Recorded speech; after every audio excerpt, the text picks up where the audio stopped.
Alright guys, it's gonna be my first C# tutorial and my first tutorial on this channel. And basically what I'm gonna be showing you is how to make a form like slide either way. Like you can slide up and down, left and right, or diagonally. Okay, so first off, put a button in your form, and just resize your form like to fit the button or whatever, and take the size of the form and copy that and put that in the comments of your code, and it just helps out a lot. Not required, but it helps out a lot. Okay, and then drag your form about that much, doesn't matter, however much you want to slide your form, and copy and paste that into the comments as well. Now throw a label in the area that you're not going to be able to see. Okay, so I'm going to resize the form again to the initial size, and now we're going to click on the button and add some code. First off, here at the top, in between public form 1 and private void but one click, just put whatever, int, then check equals 0. Basically that's what it's telling the program, is to declare a new integer called check and set it equal to 0 at the beginning of the program. That's only when the program loads up.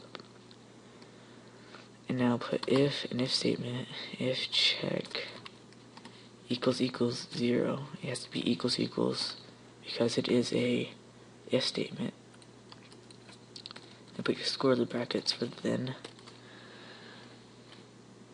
and then write a for statement. If you don't know what a for statement is, I will be putting a more lengthy tutorial on it, hopefully very soon, but just for now, this will have to do just a very brief tutorial.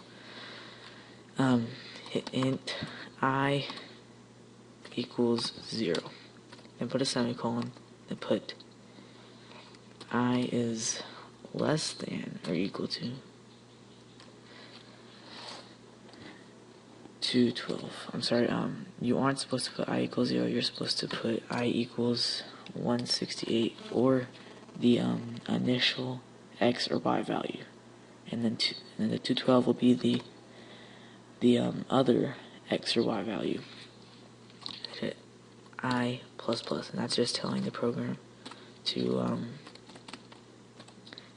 add 1 to I pretty much every time that the for statement is looped.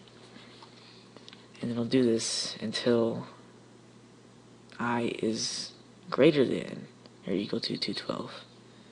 So we're going to put this dot size equals new size,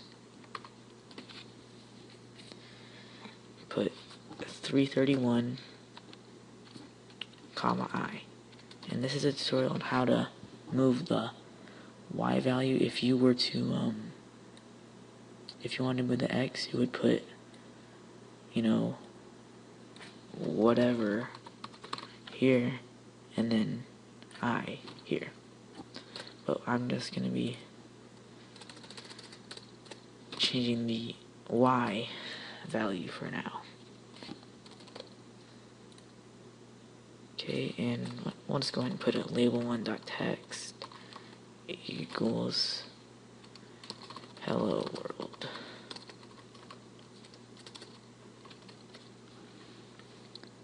Okay, and now at the end of that,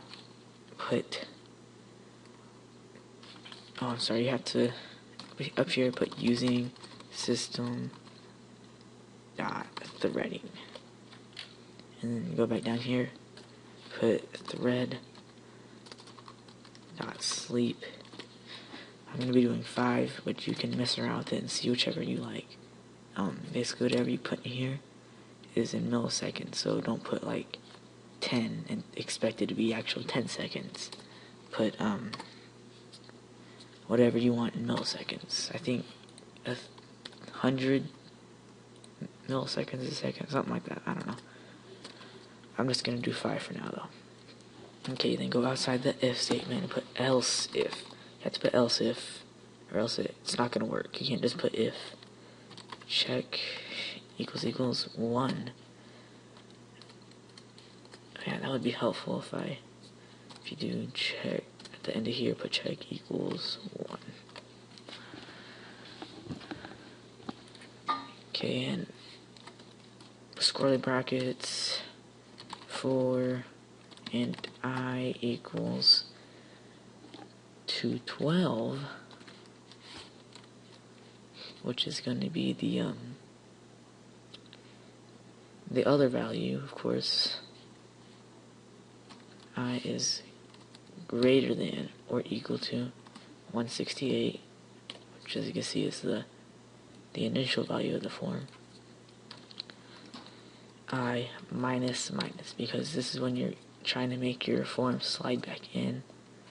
This for statement right here is making the program slide out, and this for statement is going to be making it slide back in. And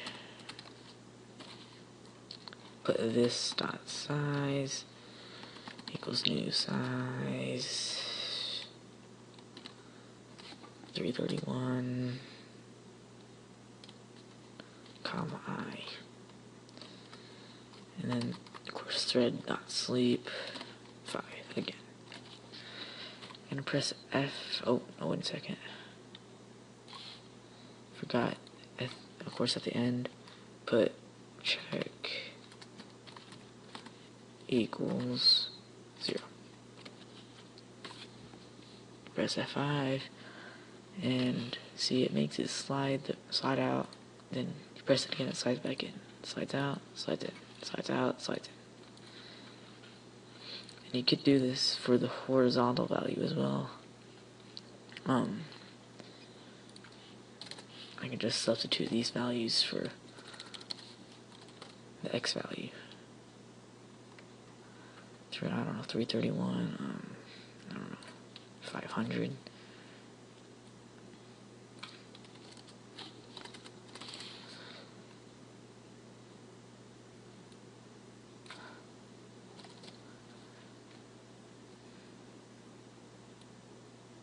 Then we put I first as the x value instead of, or I guess the width, and then whatever as the height, 168.